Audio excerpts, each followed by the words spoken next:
So hello students, welcome back to exam express weekly series.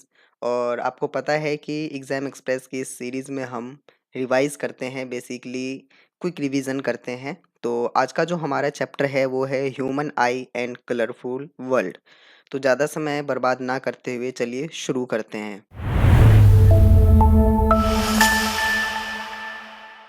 तो सबसे पहले हम रिवाइज करते हैं reflection of light through prism. तो देखिए, सबसे पहला पॉइंट है different colours travels through a glass prism at different speeds. कि जो अलग अलग जो कलर्स होते हैं ना, वो ग्लास प्रिज्म के अंदर अलग अलग स्पीड पे ट्रेवल करेंगे। वैसे तो आपने पढ़ा होगा कि लाइट की एक कांस्टेंट स्पीड होती है, स्पीड से ट्रेवल करती है, ठीक है। बट अगर हम प्रिज्म में आए और अलग अलग कलर को लेके देखें ना, तो वो कलर अलग अलग स्पीड में ट्रेवल करेगी। नेक्स्ट है the angle between the extended incident ray and the emergent ray is called angle of deviation.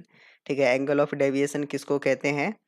कि जो एंगल होता है ना एक्सटेंडेड इंसिडेंट रे और एमर्जेंट रे के बीच में, उसको कहा जाता है एंगल ऑफ डेविएशन। आप डायग्राम में क्लियरली यहाँ पे देख सकते हैं। नेक्स्ट पॉइंट है the cause of atmospheric refraction is the variation in the destiny of air in different layers. कह रहे हैं कि जो एटमॉस्फेरिक रिफ्रैक्शन का जो कारण है ना, वो क्या कारण है? कि वेरिएशन होता है किसमें? डेंसिटी ऑफ एयर में। मतलब अब जैसे एयर है, अब एटमॉस्फेयर में आपको पता है कि अलग अलग लेयर्स हैं। तो वो जो अलग अलग लेयर्स है ना, उनके जो डेंसिटी है उसमें वेरिएशन होता है, ठीक है। और उसी वेरिएशन के कारण एटमॉस्फेरिक रिफ्रैक्शन होता है। नेक्स्ट है the refraction of light in case of prism is different than that of slab.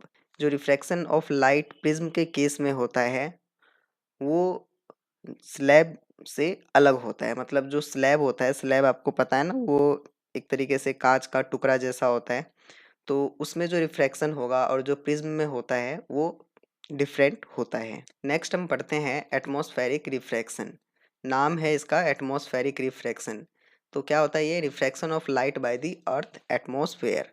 मतलब अर्थ के एटमॉस्फेयर में जो रिफ्रैक्शन होगी ना लाइट की, उसी को कहा जाता है एटमॉस्फेरिक रिफ्रैक्शन। जैसे कि ट्विंकलिंग ऑफ स्टार्स हो गया, प्लैनेट्स का ट्विंकल नहीं करना, ठीक है, advance sunrise and delayed sunset, ये सभी किसके एग्जाम्पल है? एटमॉस्फेरिक रिफ्रैक्शन के। नेक्स्ट हम पढ़ते हैं आई डिफेक्ट्स के बारे में। आई डिफेक्ट्स में सबसे पहले हम देखते हैं हाइपरमेट्रोपिया, जिसको हम फार साइटेडनेस भी कहते हैं। इसका जो कारण है, मतलब इसका क्या कारण है, किस कारण से ये होता है? तो पहला है focal length of eye lens becomes too long. ठीक है, जो आई लेंस का जो फोकल लेंथ होता है ना, वो क्या होता है? काफ़ी लंबा हो जाता है। यहाँ पे एग्जाम्पल में आप देख भी सकते हैं, eye ball becomes too small. और जो आई बॉल होता है वो काफ़ी छोटा हो जाता है। और इन कारणों की वजह से ये प्रॉब्लम होती है हाइपरमेट्रोपिया, जिसे हम फार साइटेडनेस भी कहते हैं। अब इसका करेक्शन, मतलब इसको ठीक कैसे किया जाए, तो इसमें कन्वेक्स लेंस यूज़ किया जाता है अप्रोप्रिएट पावर का। ठीक है, कन्वेक्स लेंस अप्रोप्रिएट पावर का। वो अब जो अप्रोप्रिएट पावर का मतलब है, वो डॉक्टर चेकअप के बाद अपना बताएगा कि कितना डिफेक्ट है, उस हिसाब से उसको पावर दी जाएगी। नेक्स्ट है हमारा जो नेक्स्ट डिफेक्ट है वो है मायोपिया। मायोपिया को हम नियर साइटेडनेस भी कहते हैं। ठीक है, ये किस कारण से होता है? Excessive curvature of eye lens.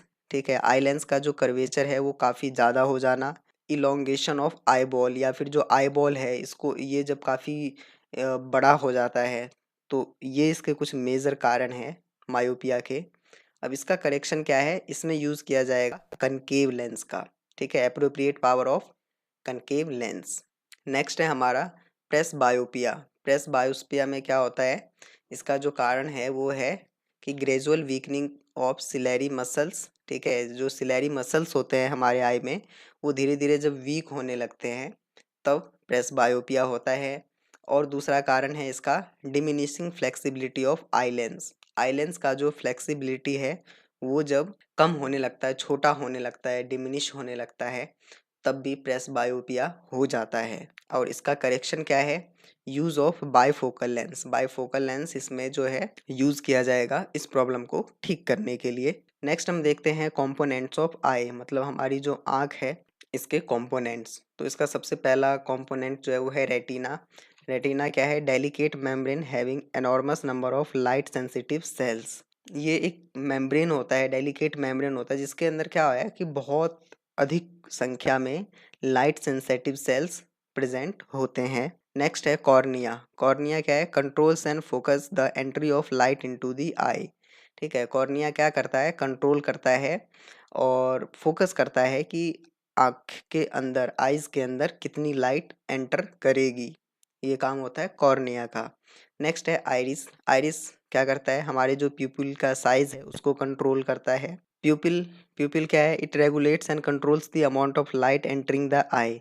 ठीक है, प्यूपिल क्या करता है कि जो कितनी लाइट एंटर करेगी उसको कंट्रोल करता है। कंफ्यूज नहीं होना है आपको, ठीक है। नेक्स्ट है लेंस। लेंस क्या है? Provide the focused real and inverted image of the object on the retina. ये क्या करता है? एक रियल और इन्वर्टेड इमेज को रेटिना रेटिना में प्रोवाइड करवाता है। मतलब अगर कोई भी ऑब्जेक्ट है उसका रियल और इन्वर्टेड इमेज जो है रेटिना को प्रोवाइड करवाता है। कौन? लेंस। तो ये है components of eyes: retina, cornea, iris and प्यूपिल and lens. Next है फॉर्मेशन ऑफ रेनबो। रेनबो का फॉर्मेशन कैसे होता है? वैसे तो ये बहुत सिंपल है, बट जब साइंस में अगर ये क्वेश्चन आ जाए तो उसको थोड़ा हमें साइंटिफिक लैंग्वेज में ही लिखना होता है। एंड यूजुअली हम सबको ही पता है कि कैसे रेनबो का फॉर्मेशन होता है। तो इसमें क्या होता है? Phenomena associated are dispersion, refraction and total internal reflection. इसके अंदर जो मेन चीज़ें होती है वो होता है डिस्पर्जन, रिफ्रैक्शन और इंटरनल रिफ्लेक्शन। अब यहाँ पे डायग्राम की मदद से समझिए। देखिए ये क्या है? ये जो सर्कल आप देख रहे हैं ये है रेन ड्रॉप। ठीक है, ये है रेन ड्रॉप।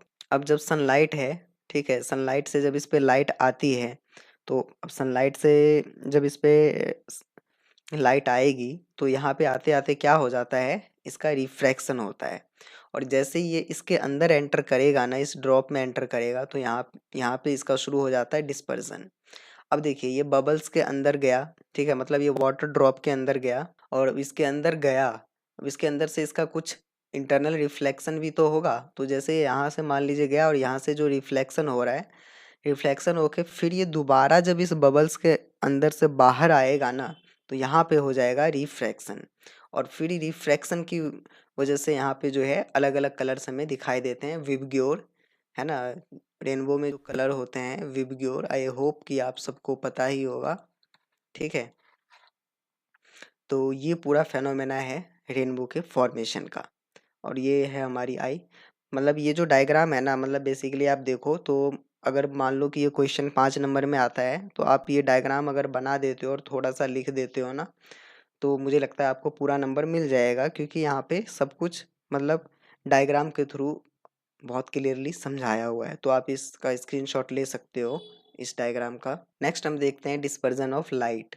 ठीक है, डिस्पर्जन ऑफ लाइट में क्या होता है? ये क्या दिखाता है? टिंडल इफेक्ट दिखाता है। टिंडल इफेक्ट यानी कि splitting of lights into its component colours. ठीक है, लाइट के जो कंपोनेंट कलर्स होते हैं उसमें स्प्लिट होना।